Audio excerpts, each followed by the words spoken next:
네, 오늘은 지난 6월 18일에서 21일까지 한국에서 개최된 세계 한인회장 대회에 참가하고 오신 이용훈 밴쿠버 한인회장님을 모시고 대회 경과 내용과 대회에서 논의된 내용들에 대해서 들어보는 시간을 갖겠습니다. 네, 안녕하십니까, 회장님. 안녕하십니까? 먼저 교민 여러분께 한인회장 대회에 참석하신 과정과 경과를 좀 말씀해 주시기 바랍니다. 네, 세계 73개국에서 약 380명의 현직 회장들과 또 대륙별 한인연합회 임원진들을 초청하여 3박 4일 동안 한국에서 회의를 갖게 되었습니다. 창조경제, 희망한국, 함께하는 세계 한일이라는 슬로건으로 박근혜 대통령의 개회 축소를 시작으로 진지한 회의가 진행되었습니다. 이번 대회는 한국의 새 정부가 들어서 처음 진행된 대회입니다. 한국의 새로운 정부가 해외 교민 정책에 대한 아젠더, 즉 정책 목표나 지향점을 구체적으로 밝힌 내용들이 있나요? 정당별 재외동부정책 포럼과 지역별 현안 토론이 주를 이루었습니다.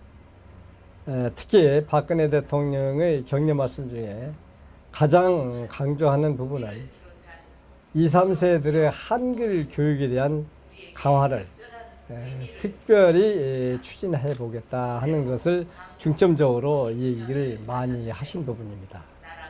예를 들어서 지금 현재 세계 분포되어 있는 한글 교육을 위해서는 한국 교육, 한국어 교육, 그 다음에 한글 학교, 그 다음에 새로이 발족되는 세종학당, 이렇게 세 분야로 지금 운영이 되고 있는 걸로 알고 있습니다.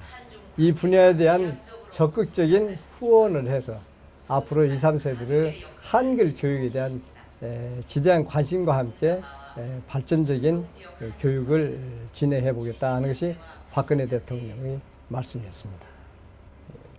한글 학교를 지원하신다고 했는데 그 한글 학교에 대한 예산 편성을 좀 한 건가요?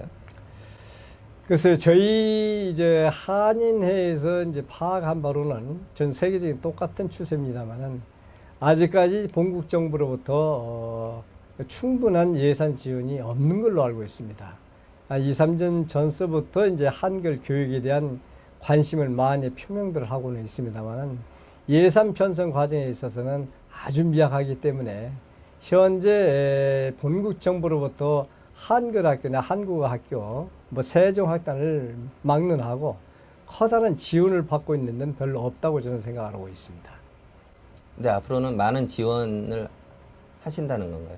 그렇죠. 이제 앞으로는 방금 말씀하셨듯이 동포 정책에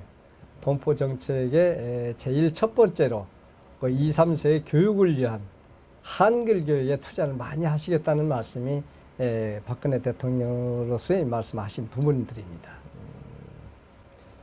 이 참가한 다른 나라의 한인 회장님들과 나누었던 그 주요한 관심사는 어떤 것들이 있나요? 그곳에 참여를 주도적으로 진행한 부분이 새누리당 원유철 재외동포 정책위원장하고 민주통합당 김성곤 재외정책 동포지원위원장이었었는데 그분들이 거의 동포재단에 이제 법조항을 만들어서 지금 진행을 하고 있는 걸로 알고 있습니다.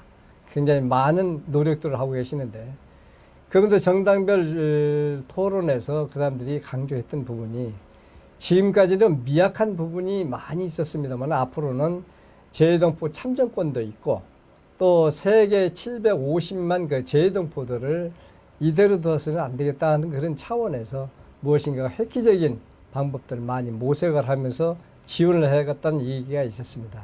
그런데 상대적으로 방금 질문하셨듯이 한인의 유상이 동포재단이나 한국 정부에서 생각했던 것 같이 그렇게 높은 것이 아닙니다. 한인 사이에 각 단체를 꼽아보면 거의 100여 개 이상이 되는데 그 중에서 제일 적은 단체라고 볼 수 있을 정도로 위상이 굉장히 격화되어 있는 상태입니다. 그렇기 때문에 거기에 참석한 세계 각국 한인들이 전부 이구동성으로 얘기하는 것이 한인의 위상을 좀 높여달라. 한인의 대표성을 가지고 있는 한인회의 위상이 너무나 떨어지다 보니까 한인사의 발언권도 없을 뿐 아니라 한인사의 일이 잘 추진되어야 하는 부분에서 협조가 잘 안 되는 부분이 많다는 얘기를 이구동성으로 많이 하고 있습니다. 따라서 지금은 동포재단이 외교부 산하로 되어 있습니다.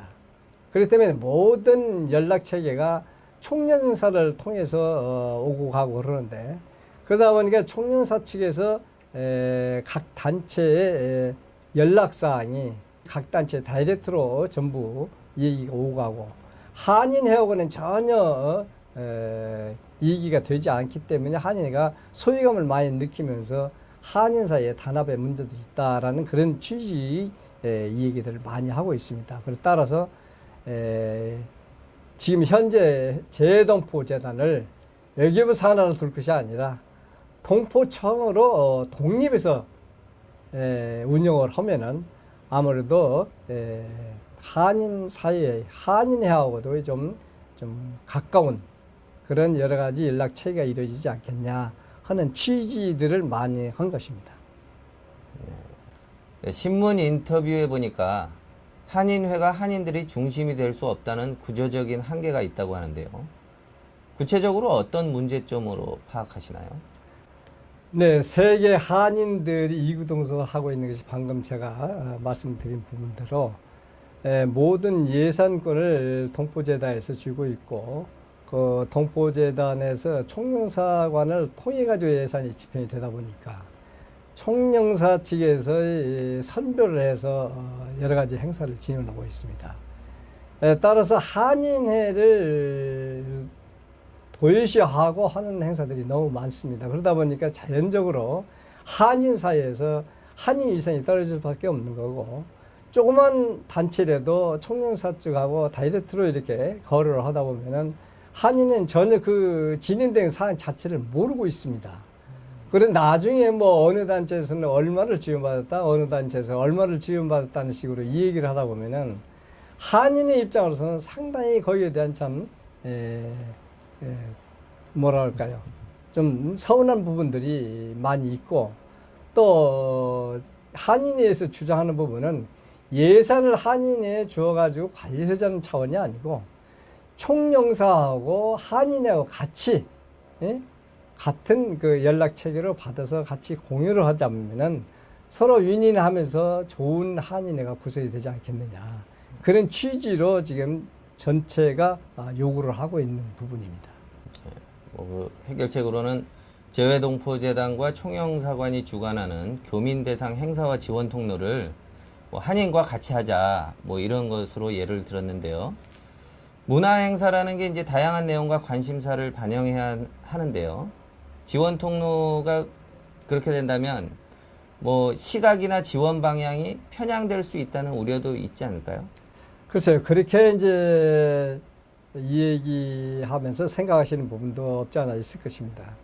근데 이것이 모든 것이 예산이 반영이 되는 것이기 때문에 한인회에서 예산을 달라, 한인회에서 예산을 집행하겠다는 것이 아니고, 그러한 취지의 모든 행사라든가 지원 같은 것을 같이 총영사와 같이 공유를 한다면은 우리는 순수하게 몸으로 뛰는 단체나 마찬가지지 않습니까?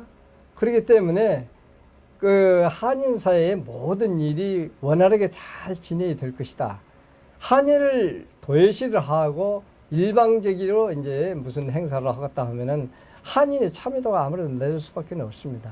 한인은 의무로 양으로 여러 단체에 무슨 행사든지 간에 빠지지 않고 참여하는 것을 모토로 하고 있기 때문에 그런 것을 참작을 해서라도 한인회하고 총영사관의 공동으로 해서 모든 것이 공유하면서 일을 추진해 나간다면은 앞으로 이런 문제는 크게 문제될 것이 없지 않겠냐 생각이 듭니다. 한인 회장 대회를 다녀오신 후에도 매우 바쁘셨습니다. 바로 한인회 총회가 있었죠. 네, 그렇습니다. 이번 총회의 내용을 좀 소개해 주십시오. 저희가 작년, 그게 2012년 7월 1일부로 이제 발족을 했습니다. 금년 6월 말이면은 딱 1년이 지난 과정에 1년 동안에 우리의 이제 집행 결과도 이제 보고를 해야 되겠고, 앞으로 남은 1년 동안을 또 알찬 계획을 세워서 이제 발표하는 그런 장을 만들어야 되기 때문에 이번에 총회를 열게 되었습니다. 예, 그 총회 안건 중에요. 전임 임원들이 임기 중에 결정된 내용을 뒤집는 결정도 있습니다. 이미 결정된 결의사항을 뒤집을 정도로 이전에 잘못된 내용이 있었나요?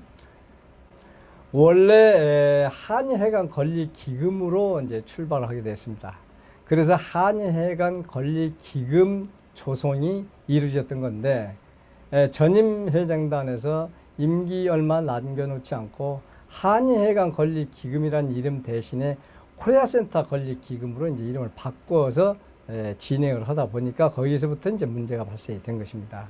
그리고 그쪽에서 주장하는 부분은 한인회관 건립기금을 조성하면서 한인회가 체리티 남바가 없기 때문에 체리티 남바가 있는 무궁화재단 영수증을 발급을 하고, 영수증 발급하게 되면 당연히 그 돈이 무궁화재단 어카운트에 이제 신탁이 되는 거죠.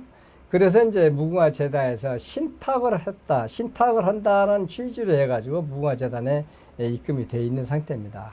근데 작금이 와서 보면은 코리아센터하고 한인회하고는 무관하다. 법인체도 틀리고, 그 무궁화재단 자체가 법인체도 틀리고, 모든 부분이 별개의 단체인데, 어디 무궁화재단에 입금되어 있는 한인회관 건립기금이라고는 되어 있습니다. 뭐 거기 코리아센터 건립기금이라고 주장하는 부분이 한인에서 타치할 수 있겠느냐. 한인회하고는 아무 관계없는 돈이기 때문에 이것은 한인회하고는 무관하다라는 주장을 그쪽에서 함으로 이번에 그것이 발단이 돼서 다시 한인회로 귀속을 시키는 것이 맞겠다. 그래서 이번에 회원들이 그 부분에 대해서 이제 찬성을 한 걸로 알고 있습니다. 일각에서는 이번 총회 내용을 두고 전현 임원관들의 새로운 분쟁의 모습이 비춰지지 않을까 하는 우려의 목소리도 있습니다.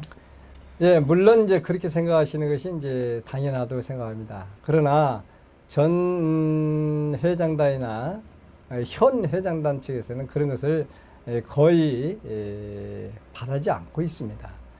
왜 그러냐면은 지금 현재 조성이 되어 있는 한인회관 건립기금이라는 것은 한인회를 위해서 쓰자는 것이 어느 개인을 위해서 조성이 된 기금이 아니기 때문에 한인의 이익이 된다라면은 어느 누군가는 양보를 해야 되지 않겠냐는 생각을 가지고 있습니다. 따라서 처음에 한인회관 건립기금을 조성을 당시 초심으로 들어가서 한인회관에서 관리하는 것이 좋지 않겠느냐 하는 것이 전체적인 의견이고, 현 회장단도 그걸 바라는 바입니다. 또 한 가지는 작년에 총회 회력을 볼 것 같으면은 무궁화재단 신탁 안건이라고 그렇게 되어 있습니다. 그 신탁이라는 말이 무슨 말인지 이제 보시는 회원님들께서는 잘 아시겠습니다만, 신탁이라는 그 용어 자체는 맡아서 관련다는 차원으로 생각하시면 됩니다. 한인회관 건립기금을 조성을 해서 사정에 의해서 한인에서 직접 관리를 못하고 무궁화재단에다가 맡겨서 관리하도록 작년에 통과가 됐던 것이지, 한인회관 건립기금을 무궁화재단으로 기증을 한 것은 아니기 때문에 차제에 한인회에서 다시 가져와서 관리를 했으면 좋겠다는 그런 취지로 이번에 결의가 된 걸로 알고 있습니다. 한인회관 개보수 작업이 진행 중입니다. 이 진행 사항에 대해서 말씀을 좀 해주십시오. 저희가 4월 7일 날 착공식을 가졌습니다. 착공식을 가지면서 저희가 추진위원을 6명을 선발을 해서 진행을 쭉 해왔습니다. 물론 그 과정에 서너 번의 이제 회합도 가졌었습니다만은, 이 공사라는 것이 말과 생각대로 쉬운 것은 아니라는 것을 이번에 처음 또 느꼈습니다. 이 밴쿠버라는 데가, 캐나다라는 데가 어딘니까 모든 것이 허가사항이 충족이 돼야만이 이 일을 시작할 수 있다는 것을 이번에 알게 되었고, 그러다 보니까 여러 가지 조사를 하면서 진행 과정에 시로부터 허가를 받을 수 있는 부분들이 상당 부분이 나왔습니다. 그 부분을 시하고 조율하는 과정이 좀 시간이 길어져서 이번에 6월 28일 날 총회 때 비로소 설계도가 완성이 돼서 그 설계도를 가지고 이제 회원들한테 설명을 하고 질문을 받고 추진 과정을 쭉 동의 제청을 받아서 그 설계대로 진행을 하도록 비로소 이제 승인이 떨어지게 된 겁니다. 그러면 이 7월 달서부터는 본격적으로 작업이 시작돼서 최소한 10월 달 안으로 완전히 완공이 될 수 있도록 진행을 할 계획입니다. 네, 한카 수교 50주년을 맞이해서 오타와나 몬트리올 등 한인회가 현지 정부와 협력해서 한국 주간을 만드는 등 다양한 행사를 진행했거나 진행 중인 것으로 알고 있습니다. 밴쿠버 한인회 차원에서 진행하거나 준비 중인 것이 있는지요? 네, 금년 1월 달서부터 각 단체들의 진행한 여러 가지 행사들이 많이 있었습니다. 거기 타이틀이 한 군데도 빠지지 않고 한카 수교 50주년 기념 행사다 그렇게 주장을 하면서 진행해 왔기 때문에 한두 가지 행사가 아니고 많은 행사를 진행하고 있고 현재도 진행 중에 있는 걸로 알고 있습니다. 저희 한인회에서도 5월 17일 한카 수교 50주년 기념 행사를 울산 시립 무용단 초청 공연으로 성대하게 치른 바가 있습니다. 이와 마찬가지로 저희가 오타와나 몬트리올에서 주최하고 있는 한카 수교 50주년 기념 행사에도 저희들이 참석해서 기념 행사에 여러 가지 축하도 많이 드린 바도 있고 또 밴쿠버를 통하여 한국 정부하고 여러 가지 이제 결정권을 진행하면서도 한카 수교 50주년에 대한 뜨거운 기념 행사를 많이 했다고 저는 자부하고 있고 앞으로도 남은 한 6개월 동안 여러 가지 행사가 준비되어 있지 않나 생각하고 있습니다. 한인회 참가하시는 교민분들의 연령대가 해를 넘기면서 높아지고 있습니다. 젊은 한인 2세들의 참여는 어떠신지 그리고 젊은 한인들의 참여를 위한 방안은 갖고 계신가요? 글쎄요, 지금 현재 이번에 한인회 회장 대회에 참석해서 거기에서 이제 이슈로 떠오른 부분이 젊은 세대들, 그러니까 차세대들의 한인회 참여도가 굉장히 낮다. 뭐 세계적으로 다 똑같습니다. 그러다 보니 이제 어떻게 하면 차세대들이 한인사에 동참을 하면서 같이 일해 나갈 수 있겠느냐 하는 부분에 대해서 진지하게 토의를 가진 바가 있습니다. 물론 한인사에서도 젊은 사람들이 여러 가지 비중 있게 일들을 많이 하고 있는데 여기에서도 점점 고령화되어 가는 이 세대에 한인사 지탱할 수 있는 부분이 바로 차세대들인데 방금 질문하신 바와 같이 차세대들의 한인사에 참여하는 것이 굉장히 미미합니다. 그래서 이 부분을 어떻게 하면은 서로 조화를 이루면서 한인사에 동참할 수 있게 만드냐의 부분에 대해서 고심을 하고 있는 부분이고 또 한인 차세대들을 위한 여러 가지 계획들을 한인회 차원에서도 많은 계획을 세우고 있습니다. 그래서 앞으로는 좀 더 많은 차세대들이 한인사에 참여를 할 것으로 믿고 있고 이번에 또 특히 밴쿠버에서는 젊은 차세대들의 국회 진출이 두드러지게 나타나 있는 거 아니겠습니까? 너나 없이 한인사에 도움이 없어서는 혼자 쓸 수가 없다는 것을 본인도 알고 여러 교민들도 전부 느꼈으리라 생각합니다. 그렇기 때문에 한인사에 젊은 사람들이 참여를 해서 한인 동포들과의 어울림이 잦으면 잦을수록 앞으로 그러한 기회가 많이 와지지 않겠느냐 하는 생각을 갖고 그러한 부분으로 해서 차세대들이 참여할 수 있는 여러 가지 장르를 만들 계획을 가지고 있습니다. 네, 마지막으로 한인사회에 당부하거나 해주실 말씀이 있으시면 편하게 해주시기 바랍니다. 네, 한인사회가 지금 수십 년 동안 상당히 혼란한 상태로 진행되어 있는 걸로 알고 있습니다.